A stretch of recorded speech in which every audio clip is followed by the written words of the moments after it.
Ons maak die Bybels oop by Spreuke 1. Ons gaan voort met ons tog deur die Bybel. Ons het so vir 7 weke gebreek toe ons die 7 ek is uitsprake van Jesus hanteer het. En nou is ons by Spreuke. Spreuke 1. Spreuke van Salomo, seun van Dawid, koning van Israel. Die spreuke is bedoel om mense wysheid te leer en hulle te onderrig sodat hulle sal weet wanneer iemand verstandig praat. So sal hulle 'n behoorlike opvoeding ontvang en 'n sin vir regverdigheid, reg en billikheid. Wie nog nie kennis het nie, sal verstandig word. Jong mense sal leer om met kennis en oorleg op te tree. Selfs wyse mense kan na die spreuke luister en so tot dieper insig kom. Wie reeds die nodige kennis het, kan die kuns aanleer om spreuke en sinspelings, woorde en raaisels van wyse mense te begryp. Kennis begin met die dien van die Here. Dit is net dwaase wat wysheid en opvoeding gering ag. Net tot daar.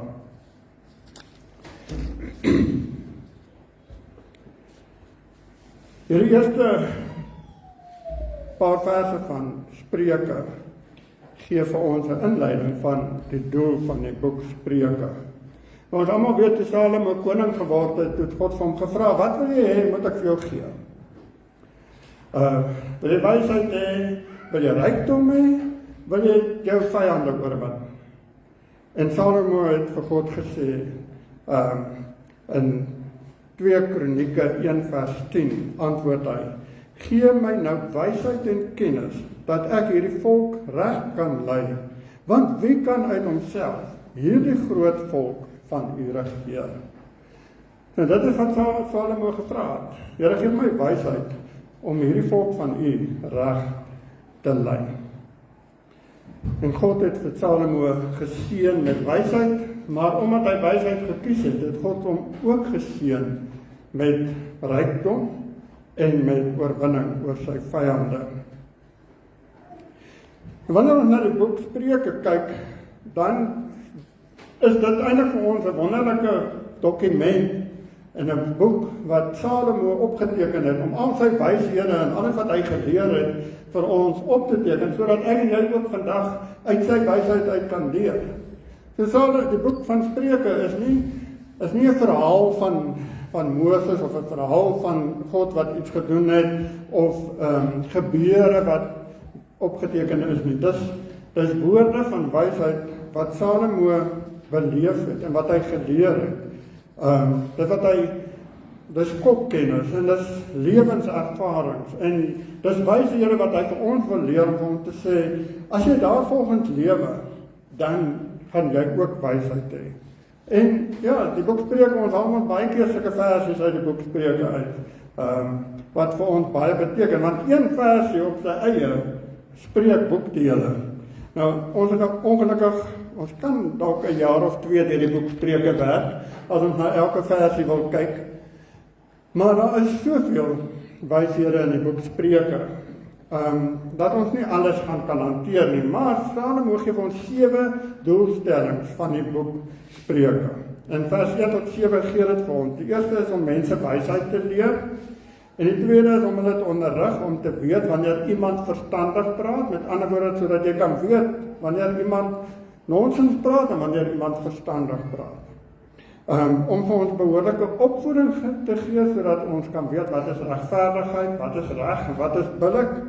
Om jong mense te leer om met kennis en oorleg op te tree.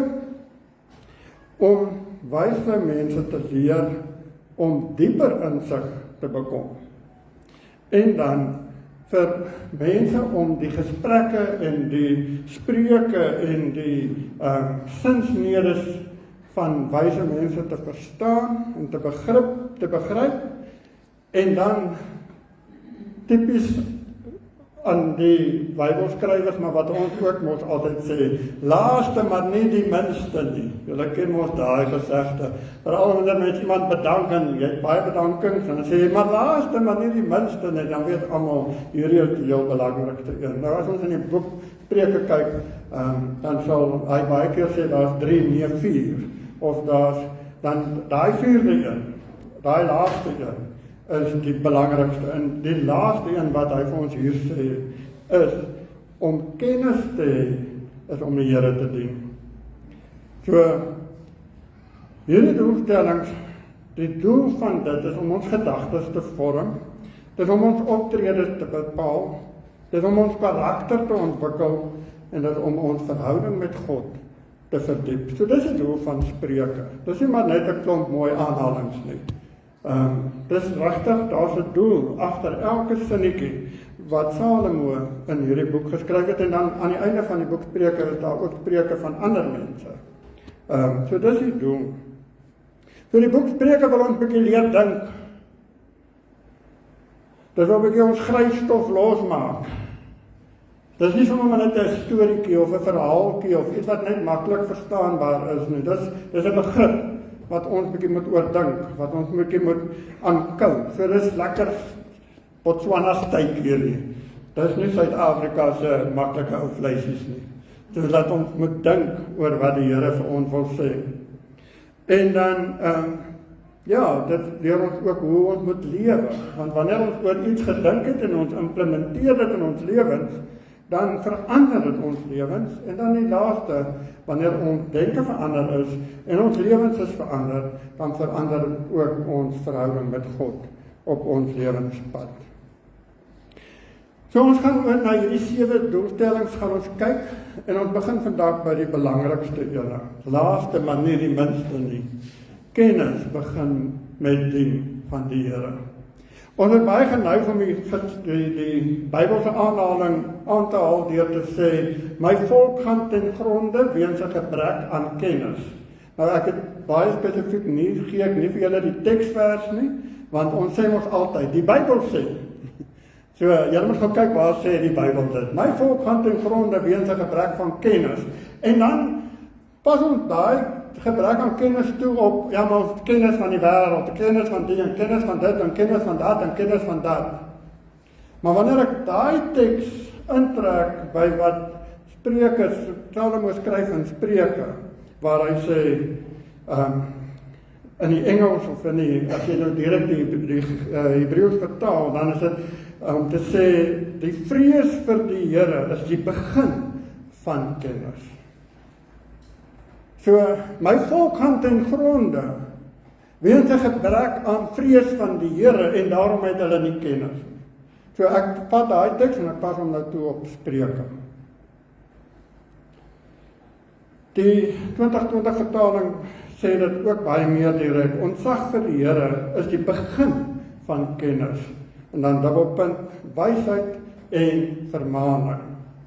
En dan net sotte verag dit. So die 2020 vertaling praat baie meer reg. Hy kleer dit nie so mooi in nie. Hy sê, as jy nie ontzag het vir die Here nie, dan is jy sot.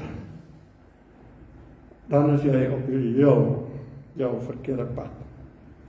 Dus Salomo wil vir ons baie duidelik sê hoekom hy hierdie boek geskryf het. En hy wil vir ons baie duidelik sê dat hierdie boek beteken niks as jy nie in die eerste plek ontzag het vir God nie. Jy kan hierdie Spreuke lees en jy kan dit bestudeer en jy kan alles, kan jy wonderlik tyd spandeer en jy kan bid en jy kan, maar as jy nie ontzag het vir God nie, dan het jy nie kennis nie, dan het jy nie wysheid nie, dan het jy nie insig nie. En in Spreuke sê Salomo ons op 'n paar plekke dat wysheid, insig en kennis begin by jou verhouding met God. Spreuke 9 vers 10 sê hy, 'n verhouding met God gee vir jou wysheid, kennis en werklike insig. Spreuke 15 vers 33 sê hy, as jy 'n verhouding met God het, dan word jy in wysheid onderrig. Want wie is die alwyse? Dis God.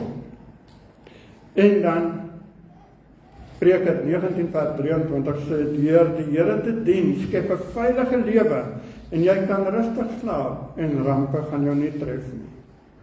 En dan kan mens baie keer net sê, ja, maar ek dien die Here, maar kom tref die rampe my. Die rampe gebeur, die lewe gebeur, maar wanneer 'n ramp jou tref, en jy het 'n verhouding met die Here, dan gaan jy na die Here toe, en jy kan vra vir die Here, Here, hoe moet ek hierdie ramp hanteer? En jy lê nie die nag wakker, omdat jy probeer struggle om dit uit te sorteer nie, maar omdat jy saam met die Here hierdie situasie hanteer. En dis hoekom Salomo sê,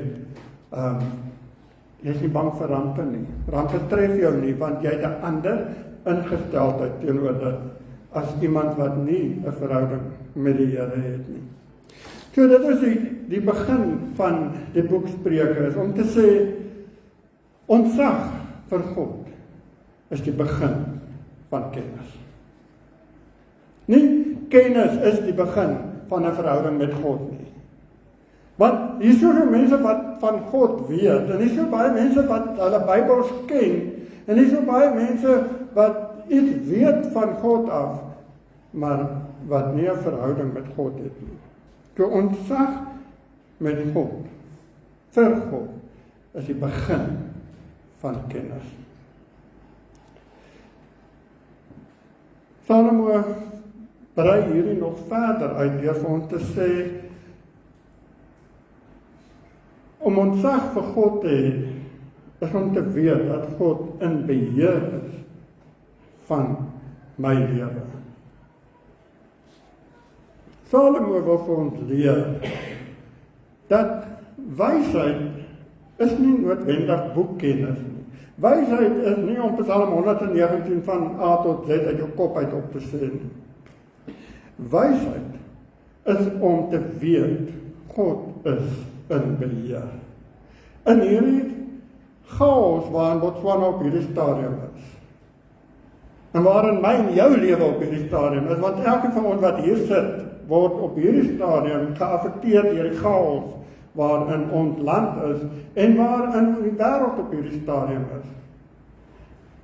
Maar om ontzag vir God te hê, dat ons besef, dat selfs in hierdie chaos is kom.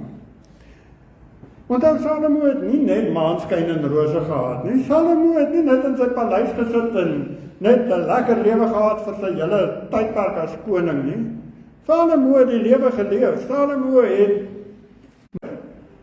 Salomo was in situasies wat ook lewensbedreigend was. Situasies wat hy nie geweet het wat verder nie.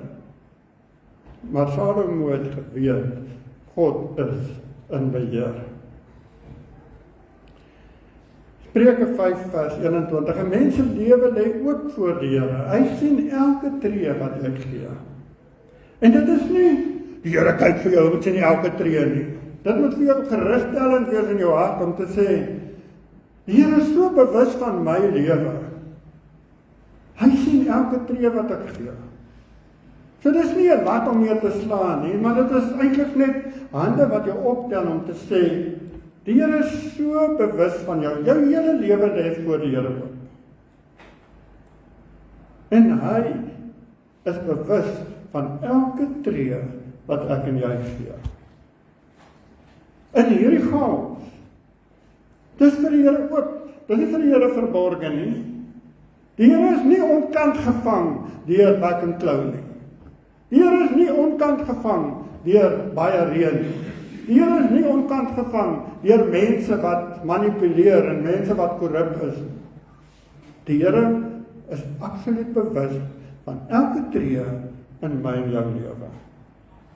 En dit moet ek en jy weet, en dit moet ons laat sig van verligting, om te weet, Here, vir my is dit totale chaos, maar U is in beheer. U weet. En dan, dis nie net my lewe wat voor God oop is nie. Spreuke 15 vers 11, vir die Here is die doderyk en die onderaardse diepte nie verborgen nie. Hoeveel minder jou gedagtes? Die Here weet wat in die hemel aangaan, hy weet wat in die hel aangaan, hy weet alles. Hy weet tot wat in my en jou gedagtes aangaan. En weer eens, ek wil volgende net vir julle sê, moenie Spreuke sien as 'n lat nie. Moenie Spreuke sien as God wat daar bo in die hemel sit en dan Spreuke, ek weet wat in jou gedagtes aangaan, ek gaan vir jou voete. Sien dit eerder as 'n gerusstellende om te sê, Here, U weet wat ek dink. Elke oomblik van my lewe. U weet wanneer my kop nie meer wil werk nie. U weet wanneer dinge net te veel raak en ek nie weet wat om te doen nie. Ek hoef nie vir U iets weg te steek nie. Ek kan my kop net voor U kom oopmaak. En dis mos lekker om dit te weet, is dit nie? Dis mos lekker om net op 'n stoel te gaan sit met 'n koppie koffie en vir die Here te sê, Here, dis wat deur my kop hardloop op hierdie stadium. En want die Here weet dit. Jy hoef nie sterk te wees voor God nie. Manne, jy hoef nie sterk te wees voor God nie. Hy weet wat in jou kop aangaan. Hy weet waarmee jy worstel. Hy weet wat jy dink. Vroue, gaan maak 'n koppie tee en maak sommer 2 en nooi die Here om saam met jou te sit. En sê vir die Here, Here, dit is wat deur my kop hardloop. Hierdie maak nie vir my sin nie. Hoe moet ek hierdie hanteer? Hoe moet ek my gesin ondersteun in hierdie tyd? Hoe moet ek myself kan regophou in hierdie tyd? Nooi die Here 'n bietjie vir 'n koffiedייט. En maak jou gedagtes leeg. Hy weet wat in jou kop aangaan. En dan Spreuke 20 vers 27. Onthou die Here het vir jou die lewe gegee.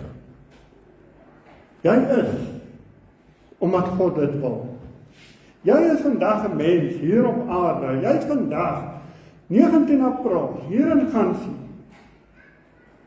Omdat God aan jou die lewe gegee het.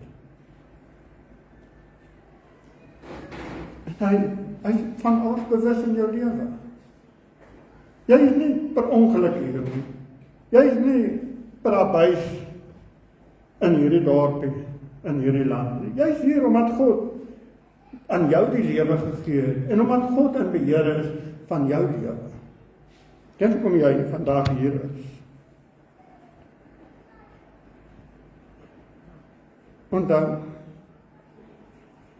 ek en jy kan nie vir God manipuleer nie. Spreuke 16 vers 2 sê, 'n mens kan sy optredes regverdig, maar die Here ondersoek die gesindheid. Ons kan ons eie optredes so regverdig. Ons kan selfs ons eie foute regverdig. Ons kan dit so sugarcoat, dat ons dit nader aan self glo.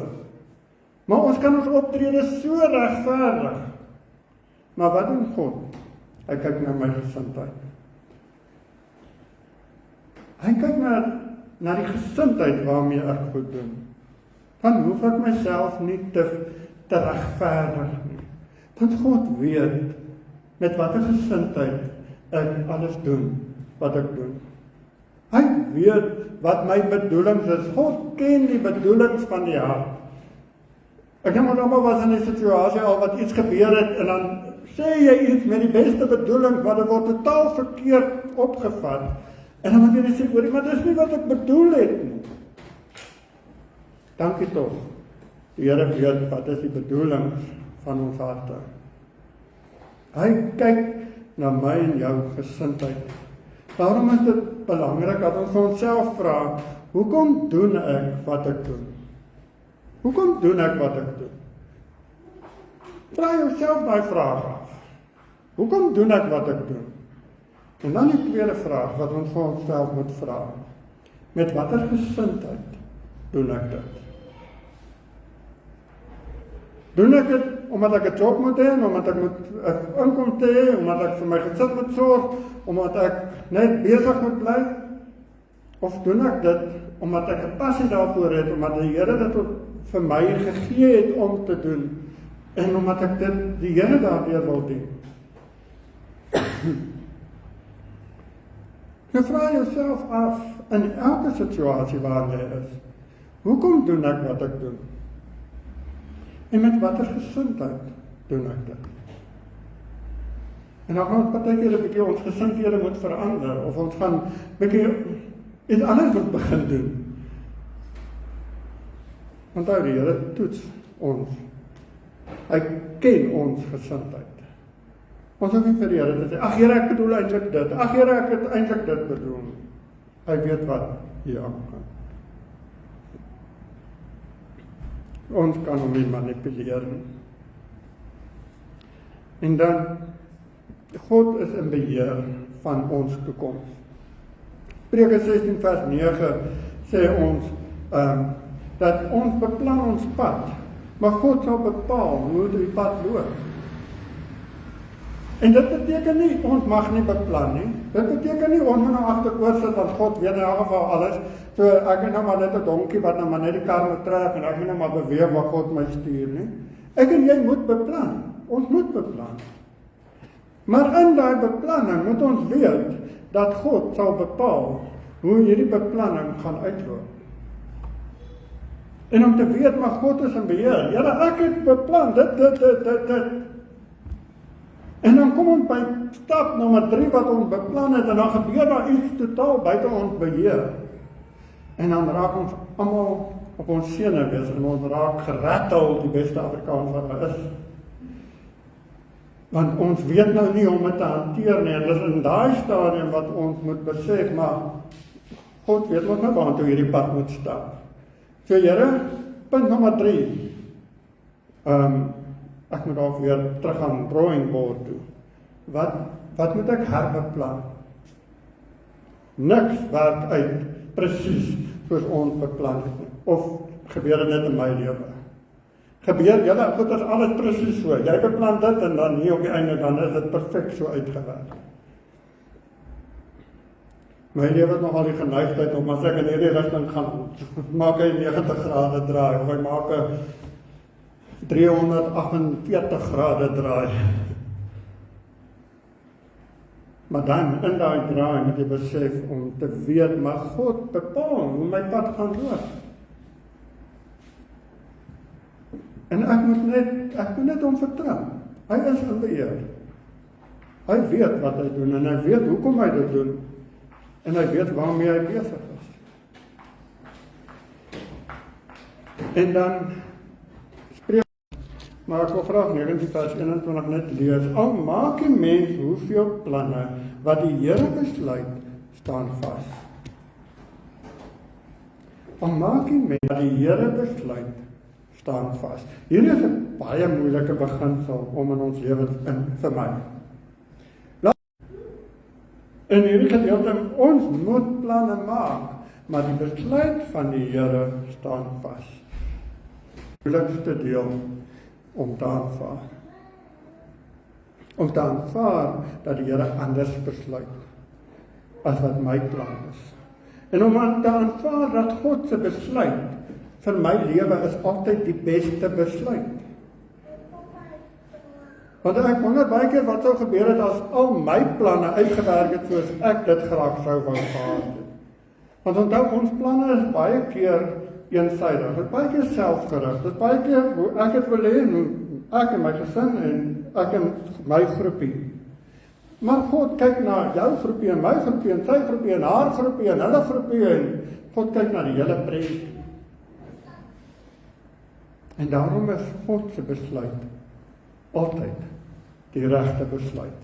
En ek en jy moet die kennis hê en die wysheid hê om te sê, ja Here, dis moeilik om te aanvaar, maar dis reg.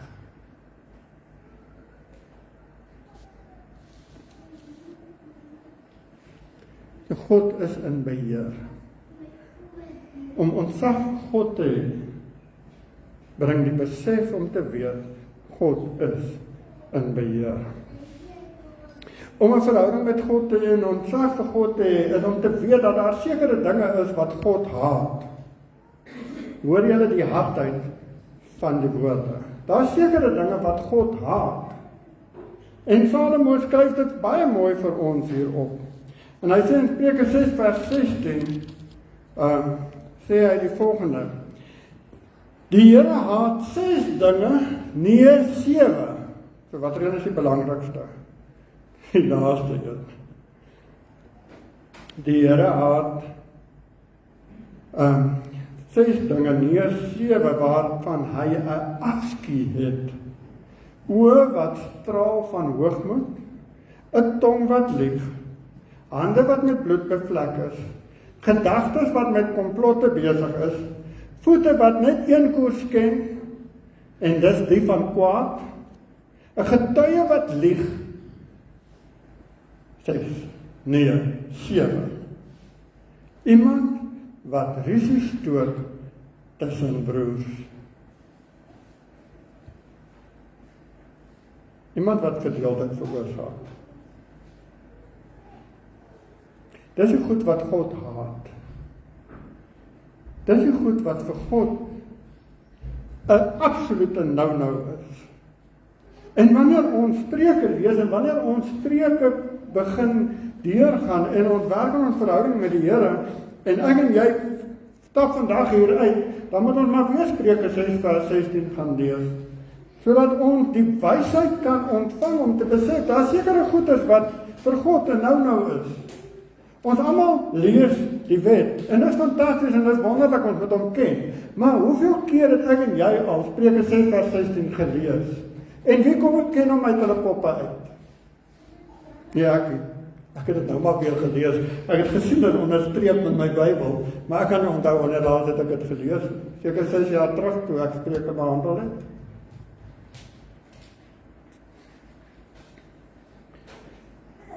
Eerste eens oë wat straal van hoogmoed. Voor God is almal gelyk. Voor God is niemand meer belangrik as iemand anders. Voor God is die straatveer net soveel werd soos die koning in sy paleis. God haat hoogmoed. God haat oë wat straal. Ek is beter as jy. Attitude. Van die oomblik wanneer ek dink, ek is beter as enige iemand anders, dan het ons moeilikheid. Wat het Jesus vir Simon, seun van Johannes, gevra met die naam Petrus, nadat hy opgestaan het uit die dood en aan hulle verskyn het, en gevra hy vir Petrus 3 vrae. Hy vra vir hom, Simon, seun van Johannes, het jy my lief meer as hulle hier? So as God vandag vir jou vra, Henning, seun van Willem, het jy verhouding met eers baie beter as myne, daai persoon sin, dan besef ek, wie is ek om te dink, ek is beter as enige iemand op hierdie aarde. Oë wat straal van hoogmoed, 'n tong wat my moeilikheid uit te kry nie. God haat 'n tong wat lieg. God vlek is. Goed, kom ons kyk of hy behoort nou oor te gaan.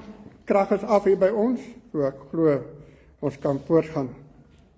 God haat hande wat met bloed bevlek is. Want wat het hy vir Dawid gesê?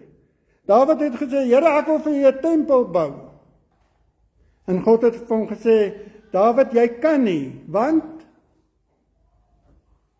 jou hande is vol bloed.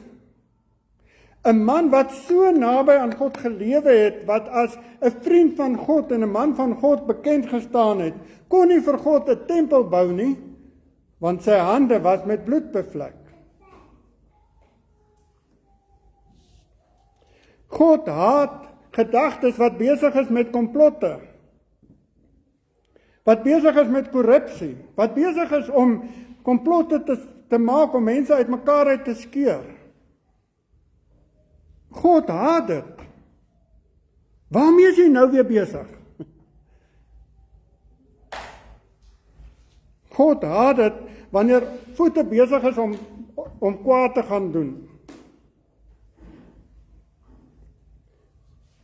God haat dit wanneer ons vals getuig van iemand anders. En dan sê Spreuke 17 vers 15 sê, die Here het 'n afskuw van wie die skuldige onskuldig verklaar en van wie die onskuldige skuldig verklaar. Dankie tog, ek is nie 'n prokureur of 'n advokaat of 'n regter nie. Maar hoeveel keer doen ek en jy dit, wanneer ons ietsie hoor van iemand, en nog nie daai persoon ontmoet het nie, en daai persoon al veroordeel.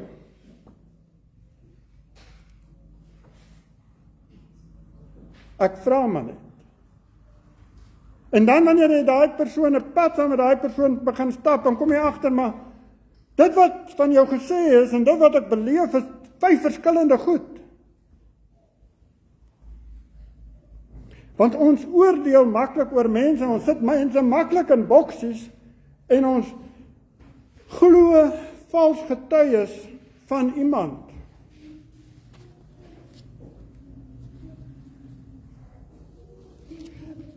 En hierin gaan sy is ons baie lief om vir mense te sê, gaan sy is moeilike mense.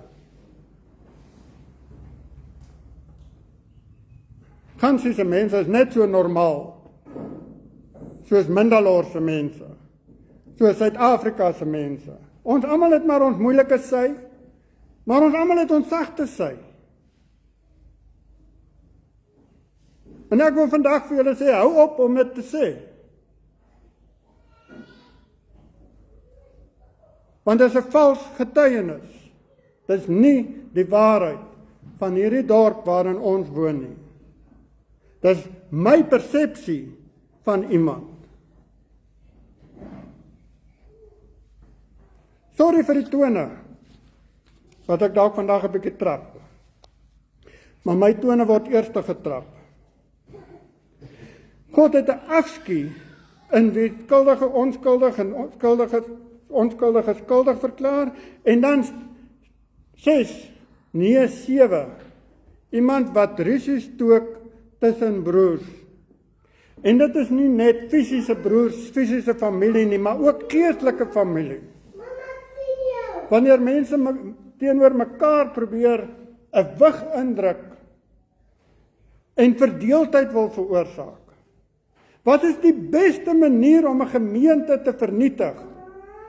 Dis om 'n wig in te stoot tussen mense. Dis om verdeeldheid tussen broer en suster, geestelike broer en suster in te bring. Ons moet oppas daarvoor, want God haat dit.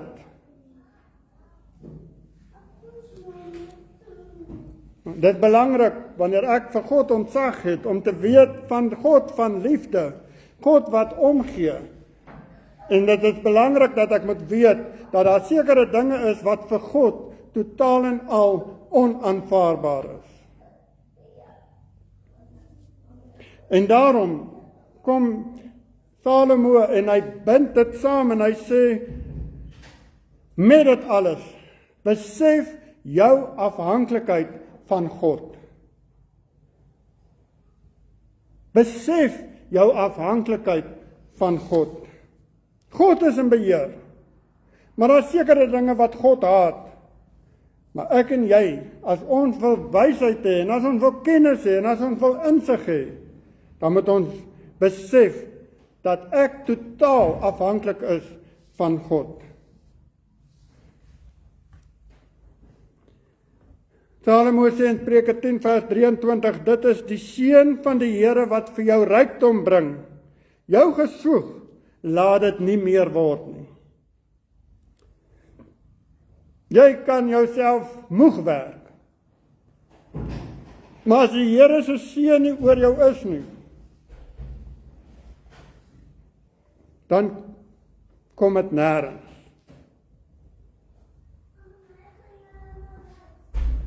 Hoeveel keer bid jy die Here se seën oor jou besigheid? Hoeveel keer bid jy die Here se seën oor jou werk? Hoeveel keer bid jy die Here se seën net oor jou dag, vir die vergaderings wat jy moet bywoon, die dinge wat jy moet doen? Ons kan onsself moeg werk en nêrens kom nie. Ek het al soveel keer in my lewe gesien en dit self ervaar, wanneer jy iets bymekaar maak en dit word so weggevat. En dan is my vraag, wat dan? Val my lewe in mekaar, is ek kwaad vir die Here, draai ek om en ek hardloop weg, of is dan om te sê, Here, U ken my pad, wat ek ook al doen, U sal my seën, kom ons begin voor, wys my hoe, maar as jy jou vertroue op dit wat jy het gaan bou, het jy moeilikheid. Wat ek het, is net genade. 'n seën van God af. Spreuke 10 vers 29 sê, as jy lewe soos wat die Here wil, sal dit die krag van die opregte wees. En dis 'n elke dag besluit. Dis 'n elke dag besluit om te sê, ek wil lewe soos wat die Here wil. En dit sal vir jou krag gee, dit sal vir jou sterk maak. Dit sal vir jou die besluite laat neem wat volgens God se wil is. Dan sal jy gehoorsaam wees, Spreuke 12 vers 28. Jy sal gehoorsaam wees aan God. En jy sal ervaar hoe hierdie gehoorsaamheid vir jou die lewe in oorvloed skenk.